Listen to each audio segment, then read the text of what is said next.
this year, a survey by Red Seer said that it will take India's $4 billion food delivery sector at least 12 months to return to pre-COVID levels across top metros and maybe even longer in smaller towns and cities. But India's love for food, along with an efficient delivery ecosystem, has proven pundits wrong. The sector is back on the growth path, with most cities now clocking a growth of over 85% of the pre-COVID gross merchandise value. While as predicted, the recovery was led by metro cities. In many markets, food delivery is now at 95% and in some more than 100% of the pre-COVID levels. According to data collated by Swiggy, order volumes in over 70 cities are back to normal. Interestingly, as people continue to stay at home, Swiggy has seen a growth of 30 to 40% in average order value over pre-COVID levels, and as IPL kicks off, food orders have doubled across Tier 2 and Tier 3 towns. And if you're wondering what Indians love to eat, well, chicken biryani wins hands down. It is the most ordered item on Swiggy pan-India, to be finished with a generous dose of choco lava cake. Hello and welcome to Young Turks, India's longest-running show on startups and entrepreneurship. I'm Shereen Bhan, and joining me today to talk about the food delivery market in India is Vivek Sunder, the CEO of Swiggy. Vivek, good to have you back, and it's good to hear that business is looking a lot better since the time that we last spoke. But Vivek, how much of this is a structural shift to food delivery platforms like yours? You know, a lot of what we saw through the lockdown period was really forced customer acquisition because people didn't have options to go out. But now with restaurants being allowed to open, dining in services being allowed, do you believe that we're going to see a tapering off at all? So there's, good evening, Shereen, great to be back. Last time we spoke, things were looking a little worse than today. So happy to be back with you in happier times. We're still not out of the woods yet, but I would say we're a lot better than when we last met. So actually, there is no one trend that I can speak to you about. There's a lot of interesting micro trends that are all sort of getting together to almost create a mosaic of what the volumes are. One of the trends is the fact that while you're right that metro cities have seen a recovery, the reality also is that some of our biggest metros have actually not recovered as well. Why? Because their consumers have said, look, there's work from home. Why don't I just sit in Lucknow or Ranchi or Kolkata and essentially work from there? Because a lot of the white collar workforce, for example, in Bangalore or Bombay, can work from anywhere while offices still shut. So you're actually seeing some cities doing almost 200% of pre-COVID levels because some of the consumers who are sitting in Bangalore are actually now sitting there. We estimate that somewhere between 18 to 20% of Bangalore consumers are actually ordering from their home cities. So that's a trend. Obviously, that will reverse itself when people come back to work. The group ordering pattern that was not there because people were in office and ordering single is obviously now group because you're either stuck at home with a roommate or a spouse, and therefore you're ordering in at home. So therefore the order sizes have increased, as you rightly called out.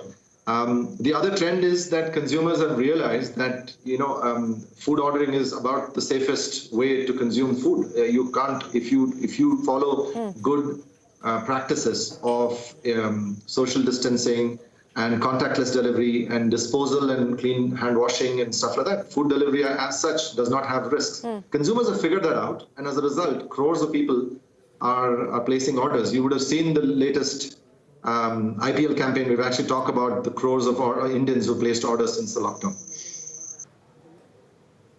Yes, IPL certainly is helping drive business, not just for you, but for a lot of other businesses as well. But Vivek, on some of the trends that you talked about, and let's talk about the ecosystem in general and what's happening as far as the larger restaurant business is concerned. I know that you, on the part of Swiggy, tried to also provide some relief and collaborate with the industry to try and sort of get them to get their mojo back. But what's the situation looking like? What are you witnessing, for instance, as part of your Jumpstart package? How vulnerable does that business continue to be today? Sure. So I'm so happy you brought up Jumpstart. Jumpstart, when we first spoke to you, had about 5,000 restaurants participating or taking the help that we tried to provide. Today, I'm so happy that it's over 50,000 restaurants that have in one way, shape or form taken the advantages of the Jumpstart package to try to get back to work, because obviously they're entrepreneurs, they're fighters, they'd like to get back to business. While there are restrictions that are in place with dine-ins and stuff like that, the reality is they want to get to work. So 50,000 plus restaurants have taken part in Jumpstart. What is even more heartening for us is that there's a lot of new restaurants that have opened up. Between 3,000 to 5,000 new restaurants have opened up since the unlock that were not previously with us. And this includes restaurants that were completely dine-in only and super premium restaurants, a lot of five-star hotels. But it actually includes a lot of small and medium entrepreneurs getting into the cloud kitchen business, because now you can get to work and get Swiggy to deliver home. So super happy to hear that while unfortunately there are restaurants that have suffered quite badly, and I'm sure you've covered that in various articles, it is also leading to a rebirth or a birth of a lot of new restaurants. 3,000 to 5,000 in the space of the last 3 months is not a small number.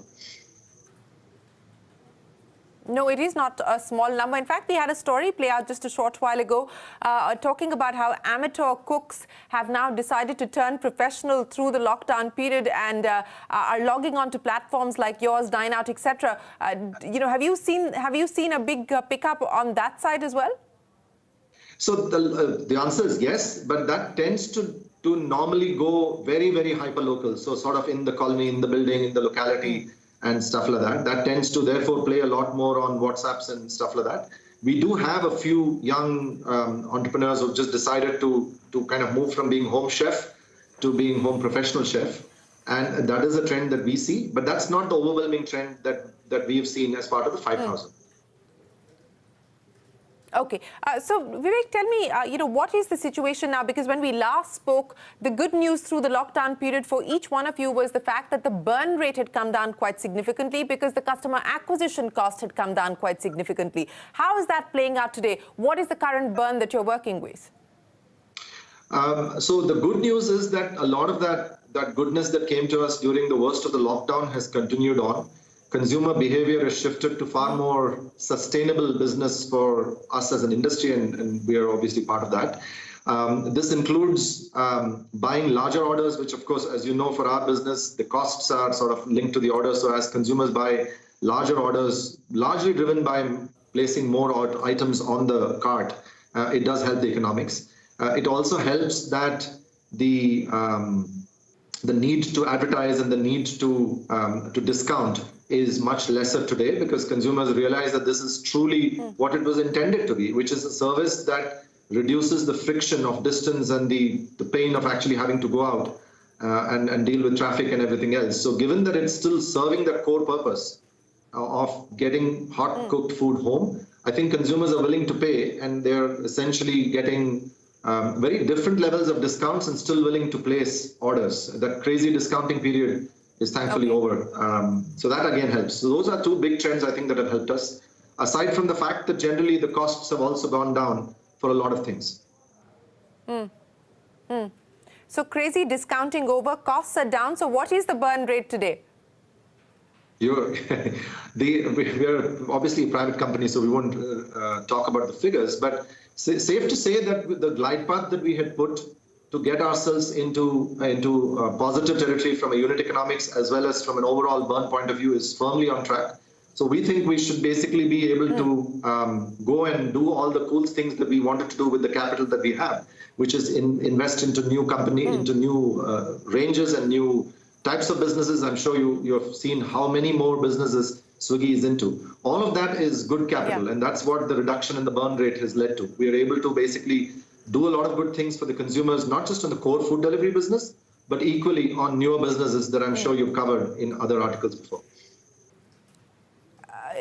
Since you spoke about the new businesses and deploying capital to push some of those new businesses, what kind of money are we talking about, and how much more are we likely to see you push in different directions? Swiggy Genie, for instance, alcohol delivery, you're delivering books, I believe, in Kerala as well. So give me a sense of the number of categories, new categories that you intend to get into, and what is this going to mean from a capital deployment perspective?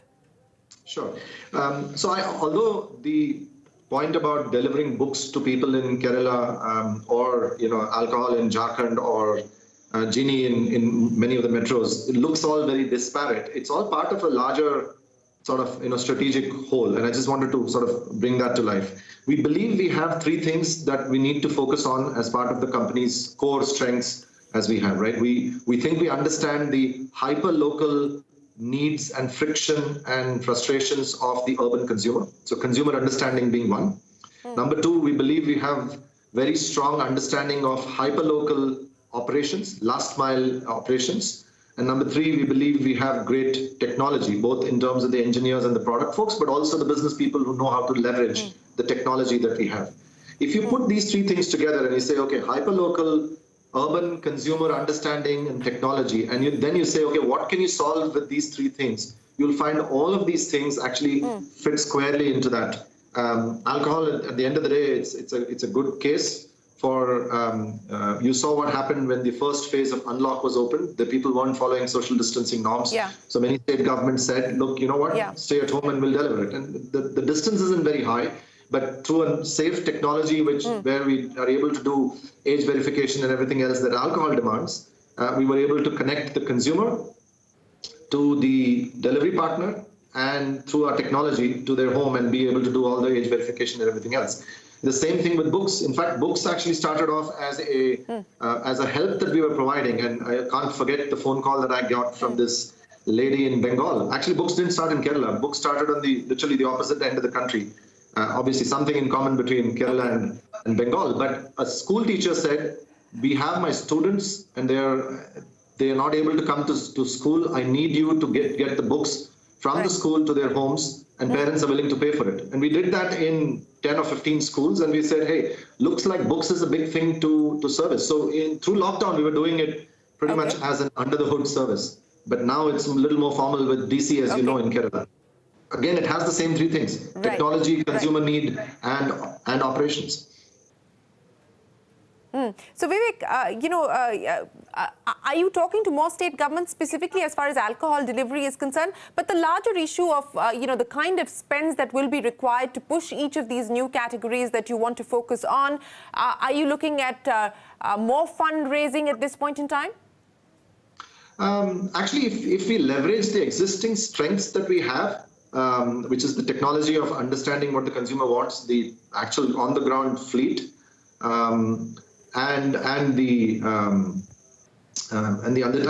essentially the three strengths that I talked about, I don't think it requires much more money. If you notice, we're not necessarily doing these businesses with significant marketing and discounting and everything else. The customer is on Swiggy. In many cases, the customer is telling us what they would like us to order, either via Genie or through other means that we find out what the consumer wants. And so if you think about it, we have acquired the customer. As you rightly pointed out, that is a big part of any company's cost base.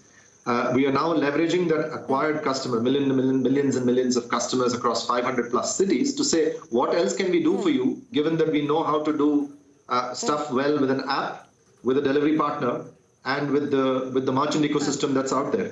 So in many cases, we've done very low-cost startups of these new businesses. For example, we started grocery delivery in 300 plus cities during the lockdown, as you note. We didn't visit a single grocery store. We were all locked in.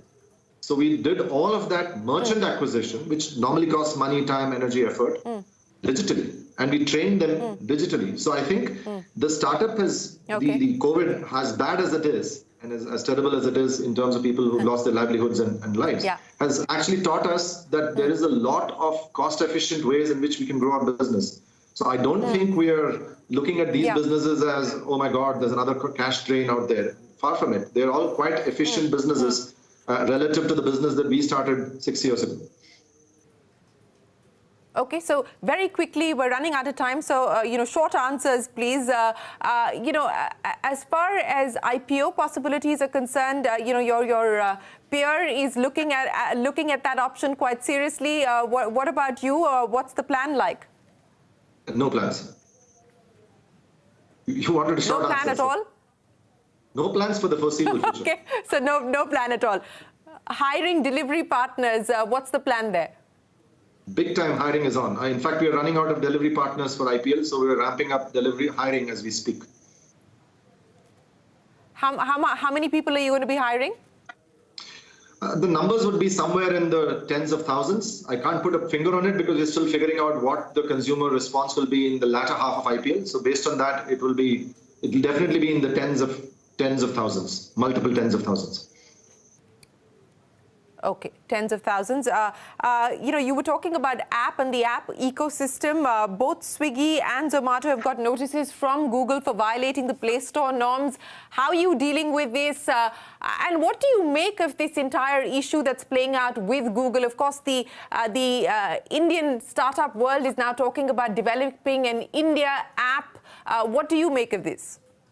So to start with, we've turned our gamification thing off. We are in talks with Google. We hope that by talking to them, we can come to an amicable conclusion. On the other hand, if the startup ecosystem is coming up with alternatives that actually are good for the consumer, we'll be open. But the primary port of contact is to talk to Google and understand what's driving this and how can we still be able to amicably do business. Okay. What is the impact of what has happened so far? Because as you said, you are in negotiations with Google and hopefully there will be a resolution. But what's the impact on the business at this point in time? I mean, the gamification was an add-on, was a sort of an icing on the cake for us. So it's not, the business hasn't been affected. Obviously, we wanted to do gamification because it's good for the consumer. So that has been affected, but I don't think it's affected the business as yet. Okay, hasn't affected the businesses yet. Finally, you talked about unit economics, and since there is good news that you've given us as far as the burn rate is concerned, what's the path to profitability looking like? It's looking very positive. We think that 2021 for a lot of startups, from all the learnings and all the trials and tribulations of 2020, would be a place where you're actually probably going to report about many startups, and us being one of them, getting to that place which all of us deserve, which is to basically get the base business profitable so that we can get to investing in newer businesses and expand the portfolio. Well, Vivek, we wish you the very best of luck with your plans, not just for the rest of 2020, but for 2021 as well. Thanks very much, and we hope to check back in with you on how the business is panning out in a short while from now. But thanks very much. We will take a break. When we return, the founder of White Hat Junior on the emergence of a generation of young coders. That and more when we get back.